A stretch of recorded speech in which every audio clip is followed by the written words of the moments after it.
Nouveau JT Business sur Arc-en-Ciel Télévision. Merci madame, monsieur à vous tous qui nous regardez à l'instant précis sur votre télévision. Tout de suite les titres. Révisitation du contrat sino-congolais, la partie congolaise et celle chinoise sont autour d'une table pour en discuter. Ceci intervient après que les voix se sont levées à ce sujet. C'est à suivre en début de ce JT Business. À suivre également le magazine Débrief Éco qui était avec le professeur ordinaire Gaspard Mouhémé, expert en gestion des finances publiques. Il analysait l'impact positif direct du relèvement par la Banque centrale du Congo du taux directeur qui est passé de 8,5% à 9%. Un extrait est à regarder. Voilà tout pour les titres. Cordial, bienvenue à tous. Premier titre, vers la révisitation du contrat sino-congolais. Les deux parties ont entamé les discussions sur la convention de collaboration de 2008 signée entre la RDC et le groupement des entreprises chinoises. Ces travaux interviennent après la controverse entre le rapport de l'IGF et la partie chinoise. Marcus Akenda pour le commentaire. Du président de la République, passant par le président de l'Assemblée nationale et la société civile congolaise, après la publication de ce rapport de l'IGF, toutes les voix congolaises s'accommodaient sur cette nécessité de la renégociation du dit contrat. Pour le président de la République, par exemple, cette décision se justifie par le fait que le secteur minier constitue à ce jour la locomotive qui tire la croissance économique de la RDC d'une part, et d'autre part par la lenteur du dynamisme que devrait normalement connaître le programme de construction des infrastructures dont la RDC a grandement besoin pour l'éclosion de son potentiel tant humain qu'économique. Pour l'IGF, selon qui l'État congolais n'a bénéficié que 3 milliards d'infrastructures contre 76 milliards de gains pour la partie chinoise durant 14 ans, cette rencontre entre les deux parties est une occasion pour elle de présenter ses conclusions sur ces enquêtes et à la partie chinoise de présenter ses moyens de défense. Démarche souhaitable aussi par la partie chinoise qui estime qu'en lieu et place de faire des campagnes médiatiques, l'article 20 de la Convention donne la possibilité de consultation en cas de litige. C'est le dialogue qui va nous aider à trouver la solution, déclarait l'ambassadeur de la Chine en RDC qui, dans son point de presse, avait ajouté que les chiffres avancés par l'IGF sont mal calculés et réfute les accusations de surfacturation des infrastructures. Deuxième titre, le Premier ministre Jean-Michel Samalou Kondé a présidé récemment la cérémonie de la signature de l'accord cadre pour le lancement de l'étude de préfaisabilité de la zone économique spéciale dédiée au projet de chaîne des valeurs des batteries et des véhicules électriques en République démocratique du Congo. Merveille Mouemba pour le commentaire. Il sera également question d'identifier les principaux défis à relever afin de faciliter la création et l'exploitation de la ZES transfrontalière. Mais pas que, un plan de financement et des stratégies de mobilisation des fonds sera aussi élaboré. Selon la primature, ces projets doivent être un exemple et un modèle non seulement dans le cadre de la coopération Sud-Sud, l'Afrique et tous les autres pays de la sous-région. L'enjeu majeur est du niveau mondial, axé sur le respect des demandes des différents pays de bénéficier de leurs ressources. Ici, la RDC qui regorge tous ces minéraux, notamment les cobalt, les cuivres et les lithium, veut bénéficier de ces ressources. Selon Julien Paluku, ministre de l'Industrie, 750 000 $ américains sont à mobiliser pour le coût global du dit projet. Il a aussi indiqué que ces études de préfaisabilité ont une durée de 4 mois et seront conduites par l'entreprise Harris. Et puis cet autre titre dans le reste de ce JT Business. Lors de son récent séjour de travail dans la capitale Kinshasa, le gouverneur de province Jacques Kabula Katoué est allé à la recherche de l'exonération de la farine de maïs. Objectif, arriver à inonder le marché pour équilibrer les prix de cette denrée de grande consommation. Retour en image avec Brigitte Massangila. Dans la démarche du gouverneur de province, Jacques Kabula Katoué mise sur la baisse du prix de la farine de maïs qui a pris de l'ascenseur ces dernières semaines sur les marchés de Lubumbashi. Cette farine importée dont on sollicite l'exonération viendra appuyer celle produite localement afin de lutter contre la rareté. Comme vous le savez, avec la crise de la farine de maïs qui frappe notre province, nous avons séjourné à Kinshasa pour 48 heures pour des contacts avec la haute hiérarchie afin que nous puissions voir comment faciliter les commerçants à obtenir une exonération totale parce qu'actuellement il faut faire recours à des pays voisins et quelle que soit la distance, il faut absolument qu'on ait du maïs et de la farine dans les jours qui suivent et conséquemment il fallait nous obtenir une exonération, c'est bien sûr... L'exonération tant recherchée serait déjà accordée, mais la farine de maïs continue d'être frappée des droits d'entrée à toutes les portes d'entrée du territoire national. Et pendant ces temps, la province de Tanganyika connaît également une surchauffe des prix de la farine de maïs. Un sac de 25 kg se vend actuellement à 55 000 francs congolais. Plus d'explications avec notre confrère Ernest Mwanakasongo. Depuis Kalemi, il est au téléphone avec Arcel Logis. Au fait, la situation socio-économique dans la province du Tanganyika, de manière générale, et plus particulièrement dans la ville de Kalemi, ne cesse de se détériorer car le prix du maïs, principal aliment de base et de consommation, ne fait que galoper à ces jours. Un sac de maïs qui s'est négocié il y a de cela 2 mois à 150 voire 170 000 francs congolais se vend actuellement à 250 000 francs. Une mesurette de farine de maïs qui coûtait jadis 1200-1500 francs s'achète maintenant à 2500 francs. Un sac de farine de maïs de 25 kg qui se vendait jadis à 30 voire 40 000 francs s'achète actuellement à 55 000 francs congolais. Eh bien, monsieur Arcel Logis, selon plusieurs analystes économiques de la province, cette situation est tributaire à la dépendance de la province du Tanganyika vers l'extérieur, c'est-à-dire elle dépend de la Tanzanie, de la Zambie, dans le cadre des ravitaillements de produits de première nécessité. Qu'à cela ne tienne, il y a aussi un problème de mauvais état des routes reliant le chef-lieu de la province du Tanganyika avec ces territoires, empêchant par-dessus tout de ravitailler le centre urbain de Kalemi. Monsieur Arcel, vous comprendrez avec moi que même le prix d'un sac du riz a connu une montée vertigineuse de prix. Eh bien, vu cette situation qui impacte négativement le panier ménager des Kalemiards, plusieurs séances de travail ont déjà eu lieu entre la Fédération des entreprises du Congo, section du Tanganyika, et le gouvernement provincial afin qu'ensemble trouver des solutions idoines quant à ce. Depuis Kalemi, Ernest Mwanakasongo pour Arc-en-Ciel. Merci Ernest Mwanakasongo depuis Kalemi. Et puis cet autre titre, après une fin de semaine très volatile qui s'est achevée par une dégringolade de l'action de Deutsche Bank, de nombreuses questions sont encore en suspens concernant la stabilité financière dans le monde. Le Fonds monétaire international FMI s'en inquiète. Le récit est de Jean-Luc Tcheni. L'année 2023 est encore difficile avec une croissance mondiale ralentie en descente de 3% à raison des séquelles de la pandémie de coronavirus, de la guerre en Ukraine, du durcissement de politique monétaire. Même si les perspectives pour 2024 sont meilleures, la croissance mondiale restera bien en descente de sa moyenne historique de 3,8%. Et les perspectives pour la croissance mondiale restent faibles alors que le FMI a prévu une croissance mondiale de 10,9%. Nous continuons donc à suivre de près l'évolution de la situation et à évaluer les implications potentielles pour les perspectives économiques et la stabilité financière mondiale, a martelé Kristalina Georgieva, directrice générale du Fonds monétaire international.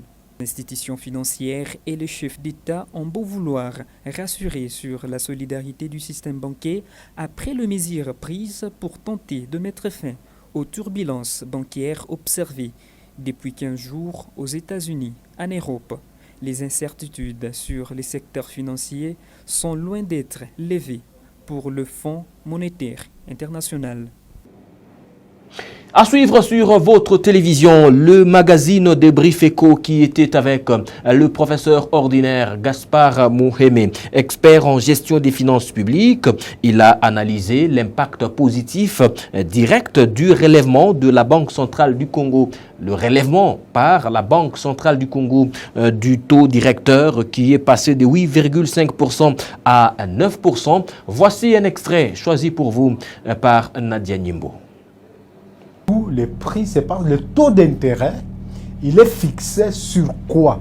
Il est fixé sur le produit qu'offre la banque centrale sur le marché. Ici, allusion faite au franc congolais.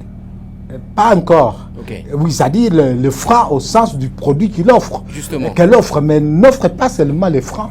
Elle offre aussi les devises.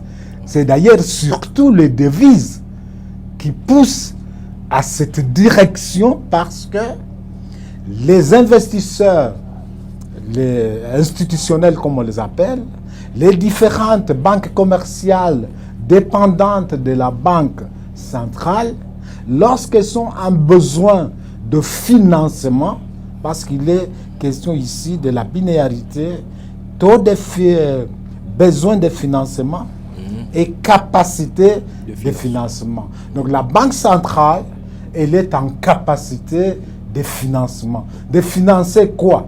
De financer le système économique, l'économie nationale. Elle va financer l'économie nationale à travers quoi? Elle va financer l'économie nationale à travers les banques commerciales qui, elles, sont habilitées. Elles sont en besoin elles de financement. sont à besoin de financement. Et ce besoin de financement a aussi des sous-besoins en financement. Je suis commerçant. J'ai besoin d'importer de la farine. J'ai besoin d'importer du ciment. J'ai besoin d'importer des produits de quincaillerie utiles au fonctionnement du système économique congolais. Je vais m'adresser, je suis en besoin de financement, je vais m'adresser à la banque qui est en capacité de financement. Et donc, en des termes clairs, oui. Taux directeur égale le taux d'intérêt. Taux d'intérêt tout court. Taux d'intérêt sur le crédit que la banque offre. Taux d'intérêt sur le produit que la banque offre. Ce taux d'intérêt, c'est un coût, c'est un prix. Existe-t-il des facteurs qui viennent déterminer, disons, la fixation de ce taux directeur? Naturellement, parce que nous sommes ici par rapport à la loi de l'offre et de la demande. De nouveau, l'offre, qui l'a? L'offre, c'est la banque qui l'a. Cette capacité de financer ceux qui cherchent les capitaux pour mener les affaires, qui vont dynamiser l'économie. Et à ce moment-là, donc, la fixation du taux va dépendre donc de la façon dont l'économie fonctionne, et ce sera pour prévenir les excès. Nous utilisons les excès. Prévenir les problèmes qui peuvent surgir. Et ici, lorsque le taux passe de 8,25% à 9%, ça dénote qu'il y a un besoin de le faire. Et ce besoin de le faire est dépendant de deux phénomènes. Okay. Ces deux phénomènes, c'est soit l'économie est en phase de croissance forte, okay, soit l'économie est en phase de croissance faible. C'est ce que nous appelons phase de retournement. Et cette phase de retournement, vous voyez, va faire dire aux autres, non, écoutez, il y a crise, écoutez, il y a problème. Et maintenant, la Banque centrale, lorsqu'elle est dans une gouvernance qui va dans le sens d'agir, de fonctionner, de faire tourner le développement, elle va anticiper. Okay. Et c'est cette anticipation qui fait passer de 8,25% à 9%. L'intégralité de ce magazine est à regarder sur Arc-en-Ciel Télévision et Arc-en-Ciel RTV officiel. 3 titres en bref et en images dans le reste de ce JT Business. D'abord, le nouveau patron de l'économie nationale, Vital Kamerhe, a pris officiellement ses fonctions 4 jours après sa nomination. Vital Kamerhe s'est exprimé publiquement en tant que vice-premier ministre chargé de l'économie. 4 jours justement après sa nomination, l'ancien directeur de cabinet de Félix Tshisekedi s'est montré attentif à la demande de la population, mais aussi insisté sur les efforts à fournir. Disons que l'instabilité du taux d'échange et la hausse généralisée des prix des biens et services sont là les principaux défis qui l'attendent. Ensuite, Ouvrant officiellement les travaux de la réunion des ministres de l'Emploi et du Travail des pays membres de la SADC récemment à l'immeuble du gouvernement, le Premier ministre Jean-Michel Samalou Kondé a d'emblée mentionné que dans le cadre de l'amélioration du social des populations, conformément à la vision du président de la République, Félix-Antoine Tshisekedi, le gouvernement de la RDC a placé la promotion du travail décent et la couverture santé universelle parmi ses objectifs prioritaires.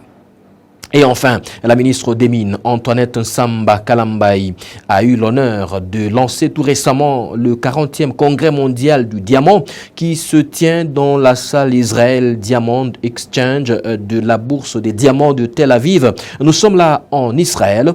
Plus de 1000 participants prennent part à ce congrès mondial, parmi lesquels les exposants, les vendeurs et les conférenciers venus de la Chine, des États-Unis d'Amérique, du Brésil, de la France, de la Belgique, des Émirats arabes unis et tant d'autres pays du monde. Votre JT Business se poursuit. Sur le marché international, la tendance générale des principaux produits miniers d'exportation de la République démocratique du Congo est restée stable au 31 mars 2023, renseignent les projections de la Commission nationale des mercuriales du ministère du Commerce extérieur. C'est ainsi que le cuivre s'est maintenu à 8 727 $ la tonne. Le cobalt, lui, est resté à 33 508 $ américains la tonne. Le zinc s'est négocié toujours à 2 925 $ la tonne. L'étain s'est vendu cette semaine à 22 977 $ la tonne. L'or, enfin, s'est négocié à 60,55 $ le gramme. Madame, Monsieur, à présent, voici le cours d'échange officiel selon les données fournies par la Banque centrale du Congo au 30 mars 2023. 1 euro à l'achat équivaut à 2164 francs congolais, alors qu'à la vente, 1 euro équivaut à 2252 francs congolais. 1 dollar américain à l'achat, il équivaut à 1995 francs congolais, alors qu'à la vente, il est à 2077 francs congolais, c'est le taux officiel. Un rand sud-africain à l'achat est de 110 francs congolais, alors qu'à la vente, un rand sud-africain équivaut à 114 francs congolais. Un kwacha zambien à l'achat équivaut à 93 francs congolais, alors qu'à la vente, un kwacha zambien équivaut à 97 francs congolais. Et pour finir, un shilling tanzanien à l'achat équivaut à 0,85 francs congolais, alors qu'à la vente, il équivaut à 0,88 francs congolais. Madame, Monsieur, c'est la fin de ce JT Business sur votre télévision, un magazine que vous pouvez regarder sur Arc-en-Ciel RTV officiel. Restez avec nous pour la bonne continuation de nos programmes.